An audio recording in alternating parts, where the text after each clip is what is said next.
Hello, मैं हूँ doctor Vivek Galani, chief hair transplant surgeon at RQC hair transplant clinic. और आज मैं आपके सामने एक बहुत ही इम्पोर्टेंट केस स्टडी लेके आया हूँ जो है 28 इयर्स मेल पेशेंट की, जिनको सर्जरी से पहले ये फियर था कि क्या सर्जरी के दौरान मुझे बहुत सारा पेन होगा, क्या मुझे सर्जरी हेयर ट्रांसप्लांट सर्जरी होने के बाद क्या उसका मुझे रिजल्ट मिलेगा कि नहीं मिलेगा, अगर मुझे रिजल्ट मिलता है तो क्या वो रिजल्ट एक साल में चला तो नहीं जाएगा। तो यही फियर बाकी और लोगों के भी होते हैं। तो आज हम केस स्टडी के थ्रू ये देखेंगे कि डे 0 पे उनकी क्या सिचुएशन थी, फिर कैसे हमने उनका हेयर ट्रांसप्लांट प्लान किया, उनके सर्जरी के बाद 7 महीने के बाद कैसा रिजल्ट आया, 10 महीने के बाद कैसा रिजल्ट आया, 2 साल के बाद क्या वो रिजल्ट था कि फिर चला गया। तो ये सब कॉमन चीज़ें देखेंगे भी, और उनके डोनर एरिया के बारे में और बाकी बहुत सारी इम्पोर्टेंट चीज़ों के बारे में हम बात करेंगे। तो अगर आप हेयर ट्रांसप्लांट सर्जरी का प्लान कर रहे हो तो ये वीडियो आपके लिए डेफिनेटली देखिए। तो आज की जो केस स्टडी है वो और भी उसमें हम और चीज़ें भी डिस्कस करने वाले हैं, जैसे कि हम क्लोजअप लुक लेने वाले हैं हेयर ट्रांसप्लांट के रिजल्ट का। बहुत सारा हम हमेशा ये चाहते हैं कि हमें जो रिजल्ट मिलता है वो नेचुरल रिजल्ट मिले। तो क्या आपको पता है कि नेचुरल रिजल्ट किसको बोलते हैं? कैसे आपको पता चलेगा कि आपको जो रिजल्ट मिला है वो नेचुरल है? उसके क्या क्या फैक्टर्स होते हैं, इसके बारे में मैं वीडियो के एंड में आपको बताने वाला हूँ कि क्लोजअप वीडियो भी देखेंगे, क्लोजअप फोटो भी देखेंगे और उसको एनालिसिस भी करेंगे। मैं करूँगा और आप भी उसके साथ साथ एनालिसिस करोगे। तो अभी आपको हम पहले शुरू करते हैं कि डे 0 पे ग्राउंड सिचुएशन क्या थी, मतलब कि जब ये हमारे पास आए यंग 28 इयर्स ओल्ड पेशेंट, तब उनकी क्या सिचुएशन थी। तो जब आप इनका फ्रंट का एंगल देख रहे हो तो आपको समझ में आ रहा है कि उनका जो हेयर लाइन है वो काफ़ी ब्रेक हो चुका है, दोनों साइड से एंगल है वो पीछे जा चुके हैं, फ्रंट की जो डेंसिटी है उसमें थिनिंग हो रहा है। दूसरे एंगल से हम देखेंगे तो आपको थोड़ा और ज़्यादा आइडिया आएगा कि एग्जैक्टली क्या प्रॉब्लम हो रही है। तो ये ऊपर का आप व्यू देखोगे तो आपको समझ में आ रहा है कि इनकी जो हेयर लाइन है वो कुछ इस तरह से होनी चाहिए थी, बट समहाउ वो पीछे चली गई है। और जो पीछे चली गई है वहाँ पर ऑलमोस्ट यहाँ तक आप डेंसिटी देखोगे तो काफ़ी कमज़ोर हो गई है और लेस हो गई है। अब ये सिचुएशन में हम मेडिसिन से क्या रिजल्ट नहीं ला सकते? ये भी एक अच्छा क्वेश्चन है। तो क्यों हम इसमें हेयर ट्रांसप्लांट कर रहे हैं? देखिए, अगर ऐसी सिचुएशन में हम मेडिसिन लेते हैं यानी कि दवाइयाँ लेते हैं तो डेफिनेटली आप एक अच्छा रिजल्ट एक्सपेक्ट कर सकते हो। लेकिन यहाँ पर बात आती है कि आपको कितना रिजल्ट चाहिए, आपकी एक्सपेक्टेशंस क्या है। तो अगर मेडिसिन, देखो मेडिसिन क्या करेगी कि जो आपके हेयर है नेचुरली वो हेयर को थिक बनाएगी, हेल्दी बनाएगी, स्ट्रॉन्ग करेगी, मे बी 15-20% नया ग्रोथ भी लेके आएगी। बट जो रूट लॉस हो चुका है वो रूट कभी मेडिसिन, पीआरपी या अन्य कोई ट्रीटमेंट से वापस नहीं आ सकता।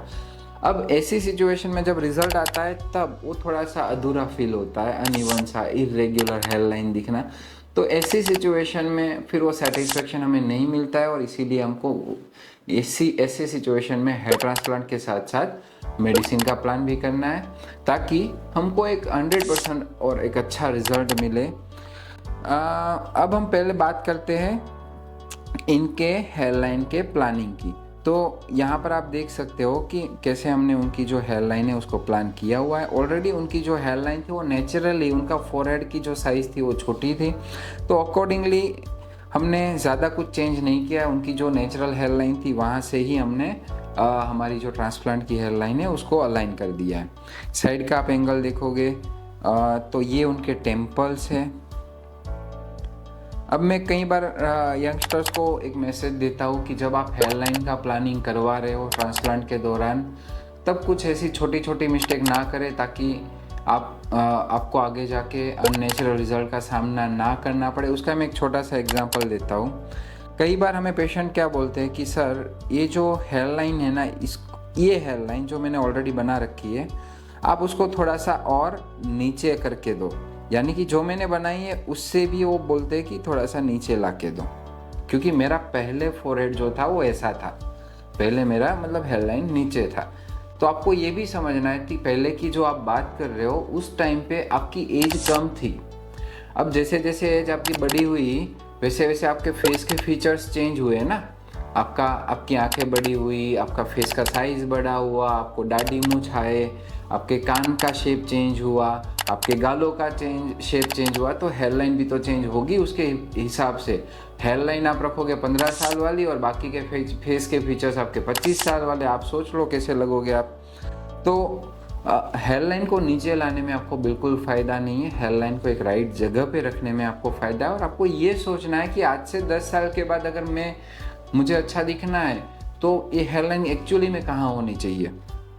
उसके साथ साथ दूसरा एक बहुत कॉमन प्रॉब्लम होता है जहाँ पर हमें पेशेंट बोलते हैं कि जो ये टेम्पल्स आप देख पा रहे हो जिसका मैंने ऐसे ट्रायंगल शेप बनाया है, तो कभी कभी हमें बोलते हैं कि आप जो ये ट्रायंगल है उसको हटा के कुछ ऐसा शेप करके दो,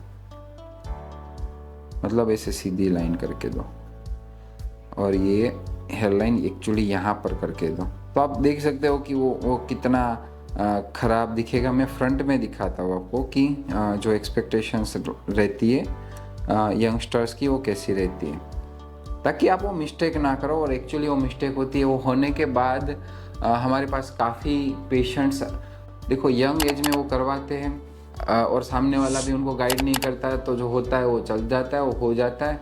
तो फिर वो उसको करेक्ट करने के लिए वो हमारे पास आते हैं कि सर अब ये हो गया है ऐसा, तो इसको कुछ ठीक करके दो। तो वो करना बहुत ही इम्पॉसिबल जैसा ही हो जाता है उसको।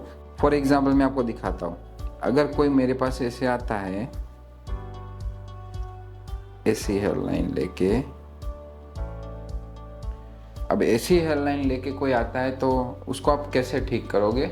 उसको आप ठीक कर ही नहीं सकते। अगर आप यहाँ पर कुछ भी करने जाते हो तो वहाँ पर स्कारिंग हो जाएगी, तो वो सीधा सामने दिखेगा कि भाई, तो आपको फिर अगर एक बार ऐसी कोई भी मिस्टेक होती है तो उसके साथ ही फिर आपको अपनी पूरी लाइफ निकालनी पड़ेगी। तो हेयर ट्रांसप्लांट के दौरान हेयरलाइन प्लानिंग जो हो रही है, यहाँ पर आपको 100% ध्यान रखना है कि क्या ये सही है कि नहीं है।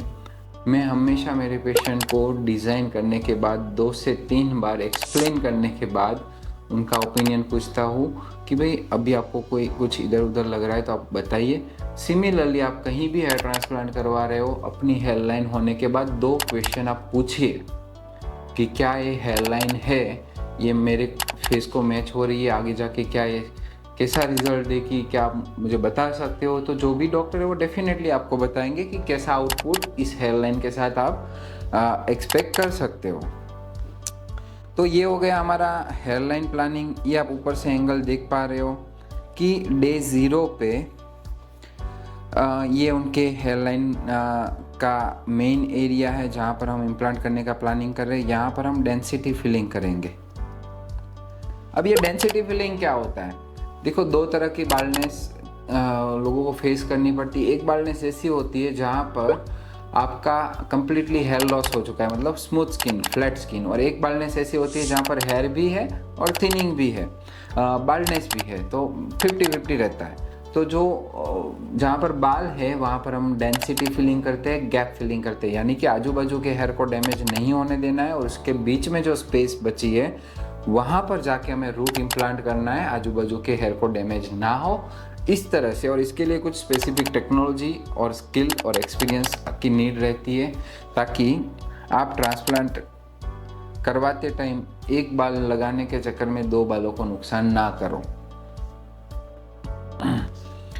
अब ये है डे 2 की फोटोग्राफ। तो जैसे ही 24 आवर्स आपके ट्रांसप्लांट के होते हैं उसके बाद वहाँ पर क्रस्टिंग होना शुरू हो जाता है, यानी कि जो टिश्यू, हेयर टिश्यू लगा हुआ है वो ड्राई हो जाता है, ब्लड है वो ड्राई हो जाता है, तो उसकी वजह से वहाँ पर क्रस्टिंग, क्लॉटिंग सी बन जाती है।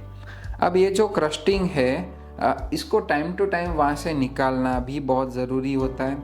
मैंने कई बार देखा है कि कोई ट्रांसप्लांट करवाता है और 1-1.5 महीने बाद भी वहाँ पर क्रस्टिंग चिपकी हुई होती है, तो वो अच्छी बात नहीं है। अगर आप 1.5 महीने तक वहाँ पर क्रस्टिंग लगी हुई है, 1-1 महीने तक क्रस्टिंग लगी हुई है, तो आप अपना ही ट्रांसप्लांट किया हुआ बाल है उसको नुकसान कर रहे हो। यहाँ पर आप देख सकते हो कि कितने अच्छे से नीट और क्लीन तरीके से आपका जो ट्रांसप्लांट है वो हुआ है। नीट एंड क्लीन क्या होता है, ये आपको यहाँ पर ब्लैक कलर का दिख रहा है छोटा छोटा, थोड़ा सा क्लम्प जैसा, मतलब कि वहाँ पर वो ब्लीडिंग जो होती है उसकी वजह से वो क्लम्प बनता है। लेकिन ऐसे क्लम्प्स आपको बाकी और कहीं पे नहीं दिखेंगे, बाकी जगहों पे नहीं दिखेंगे। ऐसा इसलिए कि वो जो प्रोसेस हुआ है वो काफ़ी नीट एंड क्लीन हुआ है, जो ब्लीडिंग हुई है वो मिनिमल हुई है, इसीलिए वो एरिया है आपको काफ़ी साफ़ सुथरा और अच्छा दिख रहा है। तो ये चीज़ें बहुत मैटर करती है। जब आपका सर्जरी नीट एंड क्लीन नहीं हुआ है तो पूरे क्लम्प बन जाएगा, देखने में आपको अच्छा नहीं लगेगा, मतलब कि ब्लीडिंग ज़्यादा हुई है, क्वालिटी मेंटेन नहीं, अच्छे इंस्ट्रूमेंट से सर्जरी नहीं हुआ है। अगर इतना साफ़ सुथरा आपको ट्रांसप्लांट दिख रहा है, मतलब अच्छी क्वालिटी के इंस्ट्रूमेंट किए गए, अच्छे से आपका सर्जरी हुआ है, ब्लीडिंग कम हुआ है, ग्राफ्ट को नुकसान कम हुआ है, तो कई बार फ़ोटो भी काफ़ी सारी चीज़ें बोल जाती है, बट आपको ऑफकोर्स आपका फील्ड नहीं है तो आपको समझ में नहीं आएगा ये सारी चीज़ें। तो और इसीलिए मैं आपको सिखा रहा हूँ ताकि आप फ्यूचर में आपको बेनिफिट रहे। तो ये हो गए हमारे डे 7 के फ़ोटोग्राफ्स, और डे 2 के हमने देखे, राइट। ये हो गया हमारे डे 7 के फ़ोटोग्राफ, यानी कि सर्जरी होने के 7 दिन के बाद की फ़ोटो। आप देख सकते हो कि उनका जो फोरहेड है वो काफ़ी नॉर्मल सा दिख रहा है, ऐसा कोई विजिबल इतना स्वेलिंग नहीं दिख रहा है।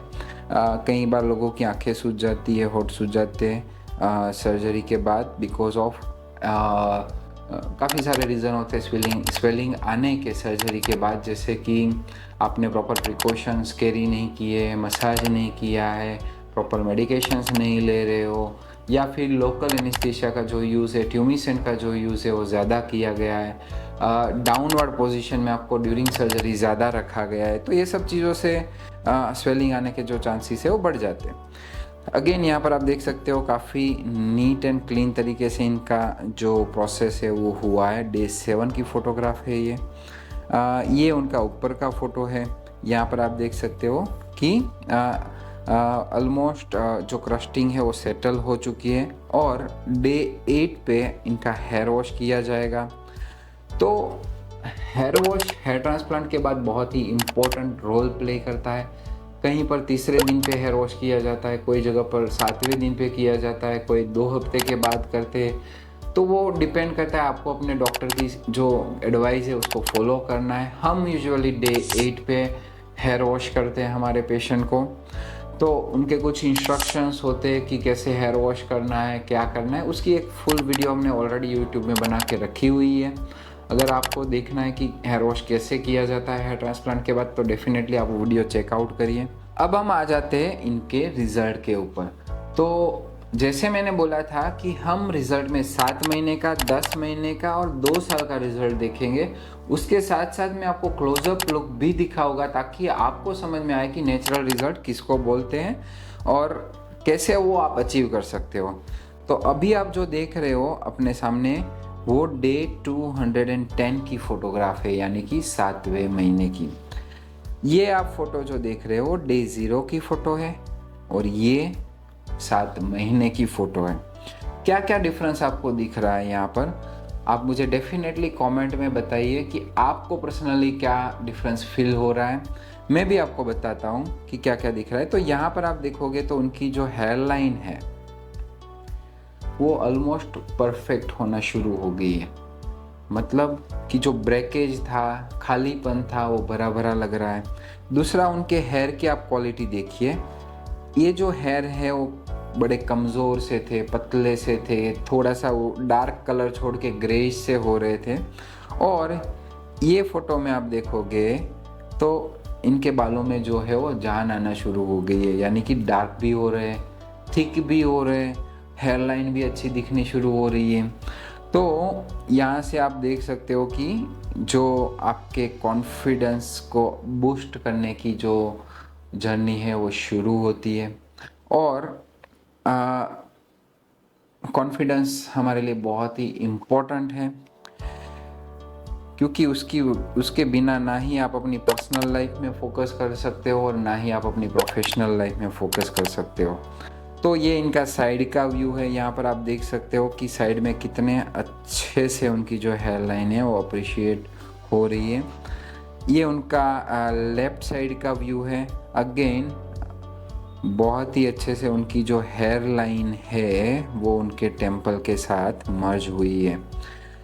जब हेयर लाइन की पोजीशन सही है, शेप सही है और डेंसिटी एंगल सही है, बालों का ग्रोथ का डायरेक्शन सही है, तब आपका जो रिजल्ट है वो नेचुरल दिखना शुरू होता है। ये उनका ऊपर की एंगल है कि ऊपर से वो जो रिजल्ट है वो कैसा दिख रहा है। तो ये डे 0 की फोटोग्राफ है और ये मंथ 7 की फोटोग्राफ है। ओवरऑल हेयर की क्वालिटी में, डेंसिटी में, टेक्सचर में, लुक में, हर एक जगह पर आप इनका जो इम्प्रोवाइजेशन है उसको अप्रिशिएट कर सकते हो। अब हम देखते हैं 10 महीने की फोटोग्राफ कि 10 महीने के बाद किस तरह का रिजल्ट होता है। पहले हमने जो देखी वो 7 महीने की फ़ोटो थी, अब जो है वो 10 महीने की फ़ोटो है। यहाँ पर अगेन आप जो बालों की डेंसिटी है, ग्रोथ है, डायरेक्शन है, उनका जो ओवरऑल लुक है वो आप कंपेयर कर सकते हो कि कितना उनका जो हेयर लाइन है, उनका फेस के फीचर्स है वो इन्हांस हो गए ओवरऑल हेयर लाइन की वजह से। ये उनका साइड का व्यू है कि साइड में से भी आप देख कंपेयर कर सकते हो कि पहले किस तरह की सिचुएशन थी और अभी किस तरह की सिचुएशन है। तो आप बताइए, अगर आपको इस तरह का प्रॉब्लम है और अगर आपकी जो हेयर लाइन है, आपका जो हेयर ग्रोथ है वो इस तरह का हो जाता है, तो आपकी लाइफ में क्या परिवर्तन आएगा, आपकी लाइफ में क्या क्या चेंजेस आएंगे। क्या आप अगेन सोशल मीडिया पे अपने अच्छे फोटोग्राफ्स अपलोड करना शुरू कर दोगे, या फिर कॉन्फिडेंस के साथ आप सोशल फंक्शंस में जाओगे, शादी में जाओगे, बर्थडे पार्टी में जाओगे, जहाँ पर मोस्ट प्रोबेबली मेरे पेशेंट तो इग्नोर करते हैं एक्चुअली। जब वो मेरे पास आते हैं शुरुआत के फेज़ में, तो मुझे साफ साफ बोलते हैं कि भाई मैं फैमिली, घर में कोई गेस्ट आता है ना तो भी मैं उनको मिलने नहीं जाता हूँ। अगर कहीं पे बाहर जाना है तो भी मैं घर वालों को बोल देता हूँ कि आप लोग जाओ, मेरे को नहीं आना है। तो ये इग्नोरेंस होने का रीज़न यही है कि आपको अपने आप पे कॉन्फिडेंस नहीं है, आपको अपने लुक पे कॉन्फिडेंस नहीं है। अगर आपको मेरी बात सही लगी हो तो डेफिनेटली मुझे कमेंट करके बताइए। अगर गलत लगी है तो आप डेफिनेटली ये भी बताइए क्यों गलत लगी है। अब हम जो रिज़ल्ट देख रहे हैं वो 2 साल का रिज़ल्ट है। आपने कभी ऐसा सुना है कि हेयर ट्रांसप्लांट का रिज़ल्ट तो आता ही नहीं है? कभी किसी ने ऐसा बोला है? कभी किसी ने ऐसा बोला है कि हाँ मतलब वो आता है 6 महीने में चला जाता है? कभी ऐसा सुना है? हाँ आता है 1 साल में चला जाता है, 1.5 साल में चला जाता है, आके 2 साल में आके चला जाता है। वैसे आपने ऐसा बहुत मैं भी सुना हो ना सुना हो, बट हम तो आपको फ़ोटो दिखाएंगे, बाकी का डिसीजन आप लेना है कि चला गया वो। तो ये ऑलमोस्ट 2 साल की फ़ोटोग्राफ है आपके सामने। आप खुद इमेजिन करिए कि मंथ 7 में जो रिज़ल्ट दिख रहा था, जो 10वें महीने पे रिज़ल्ट दिख रहा था, और जो आज की डेट में 2 साल के बाद जो रिज़ल्ट दिख रहा है उसमें कितना फ़र्क आया है। क्या डेंसिटी में कुछ फ़र्क आया है? नहीं। क्या उनके बालों की क्वालिटी में कुछ फ़र्क आया है? नहीं। क्या इसमें इम्प्रोवाइजेशन हुआ है? यस। मुझे तो ऐसा लगता है कि इनके जो पहले के बाल थे और अभी के जो बाल है उसमें काफ़ी इम्प्रोवाइजेशन हुआ है। बालों का टेक्सचर काफ़ी अच्छा हुआ है, थिकनेस बढ़ी है, डेंसिटी बढ़ी है, और ओवरऑल जो नेचुरलनेस होती है रिज़ल्ट की वो भी बढ़ी है। तो ये उनका फ्रंट एंगल है, ये देखिए, यहाँ पर आप और अच्छे से अप्रिशिएट कर पाओगे कितना अच्छा हो गया है उनका जो ग्रोथ है वो। या फिर येलो टी शर्ट की वजह से हमें ऐसा लग रहा है कि इसमें वो ज़्यादा अच्छे लगते हैं। तो आप बताइए वैसे कमेंट करके कि इनके जो लेफ़्ट साइड का जो एंगल का व्यू है, वो जो व्यू में डेंसिटी दिख रही है, क्या उसमें फ़र्क है? कितना जो पहले उनका व्यू था और अभी का जो व्यू है उसमें कितना फ़र्क आ रहा है? तो जैसे मैंने शुरुआत में बताया था कि मैं वीडियो के एंड में आपको क्लोज़र लुक के बारे में बताऊंगा। एकदम क्लोज फ़ोटो हम देखेंगे और उसको एनालिसिस करेंगे। हम सब चाहते हैं कि हमारा जो रिज़ल्ट है वो नेचुरल दिखे। नेचुरल मतलब सामने वाले को पता ना चले कि मेरा हेयर ट्रांसप्लांट हुआ है। और ऐसा तभी पॉसिबल है जब कुछ फैक्टर्स का ध्यान रखा गया हो, जैसे आपकी हेयर लाइन की पोजीशन क्या है, शेप क्या है, बालों में कितनी डेंसिटी आई है। हम 100 बाल लगाए और 10 बाल ही उगे और 90 बाल नहीं उगे तो वो डेंसिटी कम ही आने वाली है। और दूसरा कि कितने अच्छे से वो डेंसिटी इम्प्लांट हुई है, तीसरा कि डायरेक्शन कैसी है, बालों जो लगाए गए वो आपके नेचुरल हेयर के ग्रोथ की डायरेक्शन के साथ मैच हो रहे हैं कि नहीं। तो आइए अगले फोटो में हम वो भी देख लेते हैं। तो पहले हम इनका नेचुरल जो ट्रांसप्लांट के पहले वाला था वो एंगल थोड़ा सा देख लेते हैं। तो यहाँ पर आप देखोगे कि उनके बालों की जो डायरेक्शन है वो किस तरह से है। डेंसिटी आप देखो, काफ़ी सारी गैपिंग दिख रही है, ऑलमोस्ट यहाँ पर तो ज़ीरो ग्रोथ हुआ है, कुछ है ही नहीं, राइट। तो अब हम आ जाते हैं थोड़ा इस साइड के ऊपर। ये उनके ट्रांसप्लांटेड फोटो का एकदम क्लोजअप व्यू है। आपने कभी ऐसा देखा है कि ऐसा कभी हेयर ट्रांसप्लांट का रिजल्ट देखा है कि जहाँ पर ऐसे लाइन दिखती हो, ऐसे वो छोटे छोटे बम्प्स बोलते हो ना आप, हेयर बम्प्स, क्या बोलते हो आप लोग, हेयर बम्प्स बोलते हो, वो जो हेयर बम्प्स है वो दिखते हैं। तो यहाँ पर आप क्लोजअप व्यू में देखोगे तो ऐसा कोई बम्प वम्प विजिबल नहीं होने वाला है, क्योंकि ये होता है टेक्नोलॉजी का कमाल, ये होता है एक्सपीरियंस का कमाल कि जब आप एक अच्छे डॉक्टर से या अच्छे सेंटर से आप सर्जरी करवाते हो तब आप कुछ क्वालिटी की एक्सपेक्टेशन डेफिनेटली रख सकते हो रिजल्ट में। अब पहली चीज़ आप देखोगे कि यहाँ पर जो बाल स्किन के अंदर से बाहर आ रहा है, बम्प कहाँ बनता है, बम्प वहाँ ही बनता है जहाँ पर बाल स्किन से बाहर आ रहा है। अगर मैं आपको एक एग्जांपल दूँ तो कुछ ऐसे होते हैं बम्प, देखो ये आपको डॉट्स दिख रहे हैं, मैं बना रहा हूँ, ऐसे बहुत सारे बम्प्स बन जाएंगे। तो फिर जब दूर से आपको कोई देखेगा तो उसको समझेगा कि इसको ट्रांसप्लांट इसने किया हुआ है। मेरे पास कुछ फ़ोटोज़ और वीडियोज़ है जहाँ पर वो बम्प्स दिखते हैं, मैं आपको डेफिनेटली कोई नेक्स्ट वीडियो में या कोई और वीडियो में डेफिनेटली वो दिखाऊंगा, या उसके ऊपर एक स्पेशल वीडियो ही बना लेंगे कि बम्प्स आफ्टर हेयर ट्रांसप्लांट।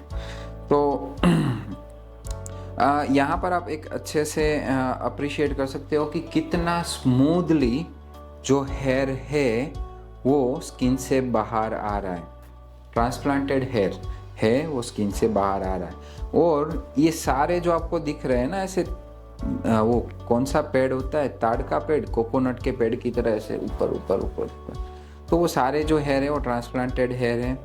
क्योंकि हमने रिंग लगाया इसलिए वो कॉम लगाया हुआ है, देखो ये कॉम लगाया ना, इसलिए वो सारे ऐसे ऊपर वाले डायरेक्शन में जा रहे हैं। बट नेचुरली अगर आप देखोगे तो यहाँ पर कॉम का इफेक्ट जैसे ही कम हुआ ये वाले एरिया में, तो उनका जो नेचुरल डायरेक्शन होना चाहिए वो डायरेक्शन में वो बाल ग्रो कर रहे हैं। तो यहाँ पर आप बहुत अच्छे तरीके से इनका जो नेचुरल रिज़ल्ट है उसको अप्रिशिएट कर सकते हो कि कितना स्मूथली और फ्लोलेसली वो वहाँ से बाहर निकल रहा है आपका हेयर। और यही एक अच्छे रिज़ल्ट की निशानी होती है जहाँ पर सामने वाले को पता नहीं चलता है कि इनका ट्रांसप्लांट हुआ है। तो यहाँ पर ये वाले पिक्चर में अगेन आप थोड़ा सा लुक अप्रिशिएट कर सकते हो कि बालों का टेक्सचर आप देखिए कितना अच्छा इनका जो बालों का टेक्सचर है, इवन दिख रहा है, ना ही कोई बाल ऐसे मुड़ा है, कमज़ोर है, ना ही टूटा फूटा है, सारे बाल आप देखोगे एक जैसे उगे हुए हैं, एक जैसे ही। और आप देख सकते हो कि हमने सिंगल हेयर इम्प्लांट किए हुए हैं फ्रंटल हेयर लाइन में, सारे बाल सिंगल है, सिंगल सिंगल सिंगल। और ऐसा करने से आपके जो रिजल्ट है वो नेचुरल दिखते हैं। अगेन ये थोड़ा लेफ्ट साइड का एंगल है, आप देख लीजिए, सारे बाल आपको सिंगल मिलेंगे, सारे, एवरी, ऑल द हेयर्स। और आप ये देख सकते हो थोड़ा सा ये हमने ट्रांजिशन जोन बनाया हुआ है। ट्रांजिशन जोन क्या होता है कि आपका फ्रंट का जो हेयर ट्रांसप्लांट हुआ है, फ्रंट का जो हेयर लाइन है उसका आधा 1 सेंटीमीटर का एरिया है, यानी कि ये वाला एरिया। यहाँ पर हम इस तरह की थिकनेस से हेयर ट्रांसप्लांट नहीं करते कि पूरा स्किन ही ढक जाए। यहाँ पर हम हेयर ट्रांसप्लांट इस तरह से करते हैं कि थोड़ा स्किन भी दिखे और थोड़े हेयर भी दिखे, और वो धीरे धीरे करके वो डेंसिटी बढ़ना शुरू हो गए। तो उससे क्या होता है कि आपका जो रिजल्ट है वो नेचुरल दिखता है। अगर आप ऐसा सोचो कि ये वाले, मुझे ये हटाने दो फिर मैं आपको दिखाता हूँ। अब मान लो कि ये हमारे जो हेयर है, इसका कलर कहाँ से चेंज, ब्लैक कलर कर लेता हूँ मैं ना। अब मान लो ये आपके जो हेयर है और यहाँ पर हम कुछ ऐसे बाल लगा देते एकदम पास पास पास पास पास पास पास पास पास पास पास, स्किन ढक देते हैं पूरा, स्किन का एक पॉइंट भी नहीं दिखना चाहिए, इतने बाल लगाएंगे पूरा स्किन ढक जाए। ये लो, ढक दिया पूरा। अब अगर ऐसा रिजल्ट आपको मिलेगा तो आप इमेजिन करिए कैसा दिखेगा। ये लो,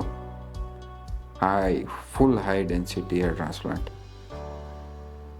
तो आप सामने वाले को इमीडिएटली पता चल जाएगा कि भाई इधर कुछ गड़बड़ है, बराबर। अब ऐसा ना हो इसीलिए किया जाता है ट्रांजिशन जोन क्रिएट। और ये देखिए आपको इमीडिएटली फ़र्क दिखेगा कि कितना उनके जो उनका जो रिज़ल्ट है उसमें इमीडिएटली फ़र्क आ गया। ये है क्लोजअप लुक। अब हम ये भी देख लेते हैं उनका डोनर एरिया ट्रांसप्लांट के बाद डोनर एरिया की क्या सिचुएशन थी। तो डे 0 पे आप देख सकते हो, अप्रिशिएट कर सकते हो कि उनका जो डोनर एरिया है वो काफ़ी अच्छा है। थोड़े से हेयर थिन है बट ओवरऑल हम इसको अच्छा डोनर एरिया बोलेंगे। ये डे 7 पे उनका जो डोनर एरिया है उनकी सिचुएशन है काफ़ी छोटे छोटे उसमें जो हेयर है वो ग्रो होना शुरू हो गए। इवनली हार्वेस्टिंग किया गया है पूरे डोनर एरिया से, तो उनका ओवरऑल जो ग्रोथ है आफ्टर सर्जरी ताकि वो इवन दिखे, जो आपको यहाँ पर अच्छे से दिखेगा। तो ये ऑलमोस्ट उनके 7 महीने के बाद की डोनर एरिया की फ़ोटोग्राफ है। आपको समझेगा ही नहीं कि कहाँ से हमने 3000 के आसपास के जो ग्राफ्ट है वो एक्सट्रैक्ट किए और कहाँ पर हमने इम्प्लांट कर दिए। तो आफ्टर 3000 ग्राफ्ट आप देख सकते हो कि काफ़ी अच्छे से इनका जो डोनर एरिया की हेल्थ है वो बहुत अच्छी है। और ये उनका 10 महीने के बाद की फ़ोटोग्राफ है जहाँ पर अगेन आप डोनर एरिया की हेल्थ देख सकते हो। ये 2 साल के बाद की है, अगेन वेरी नाइस। तो डोनर एरिया की रिस्पेक्ट करना बहुत ज़रूरी है। कोई भी हेयर ट्रांसप्लांट हो, ओवर हार्वेस्टिंग नहीं होना चाहिए, बिकॉज ओवर हार्वेस्टिंग होगा तो फ्यूचर में आपको अगर फर्दर ट्रांसप्लांट के सेशन की ज़रूरत पड़ेगी तो आपके लिए डिफ़िकल्टी हो जाएगी, बिकॉज आपके पास उस टाइम पे डोनर एरिया नहीं होगा। ये जो स्टोरी थी, ये जो केस स्टडी थी, वो हमारे 28 ईयर्स ओल्ड पेशेंट जो ऑलमोस्ट ग्रेड 3A की साइड जा रहे थे उनकी ये केस स्टडी थी। और सर्जरी होने के बाद उनके जो कॉन्फिडेंस है उसमें काफ़ी इम्प्रोवाइजेशन हुआ है। इवन उनका जो फीडबैक है हमारे लिए वो भी बहुत ही मोटिवेटिंग है, बहुत ही इंस्पायरिंग है। मैं डेफिनेटली उनका टेस्टिमोनियल शेयर करूँगा। और वो इंस्टाग्राम में हमें फॉलो भी करते हैं। हमारे मोस्ट ऑफ द वीडियो में उनका जो है वो एंगेजमेंट रहता है। और वो एक चीज़ प्रूव करता है कि हमने उनके लिए कुछ ऐसी ना ऐसी उनकी लाइफ चेंजिंग उनके लिए कुछ ऐसी एक्टिविटीज़ की है कि वो उस चीज़ को अप्रिशिएट कर रहे हैं।